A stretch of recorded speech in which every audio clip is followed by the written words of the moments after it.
যে 5 কারণে সম্পর্ক নষ্ট হয়। 1 নাম্বার, সম্পর্ক নষ্টের অন্যতম কারণ ইগো অথবা অহংকার বোধ। তাই কোনো বিষয়ে ভুল বোঝাবুঝি হলে একগুঁয়ে মনোভাব পরিহার করে সেটি মিটিয়ে ফেলুন দ্রুত।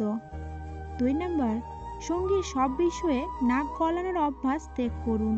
আপনার সঙ্গের মানুষটির আলাদা ব্যক্তিসত্তা রয়েছে, তাই তার ব্যক্তিগত স্বাধীনতা যেন ক্ষুণ্ণ না হয় সেদিকে লক্ষ্য রাখুন। 3 নাম্বার, যে কোনো বিষয়ে হুট করে রেগে যাওয়ার অভ্যাস সেটি আজই ত্যাগ করুন, কারণ হঠাৎ রাগ সম্পর্ক নষ্টের কারণ হতে পারে। 4 নাম্বার, অতীতের ভুল বোঝাবুঝি মনে রাখা সম্পর্কের জন্য ক্ষতিকর। যেটা হয়ে গিয়েছে সেটা ভুলে একই ধরনের পরিস্থিতি যেন আবার সৃষ্টি না হয় সেদিকে লক্ষ্য রাখুন। 5 নাম্বার, কথায় কথায় সন্দেহ করার অভ্যাস থাকলে সেটি সম্পর্ক নষ্ট করবে। কোনো বিষয়ে সন্দেহ সৃষ্টি হলে সেটা খোলামেলা আলোচনা করুন।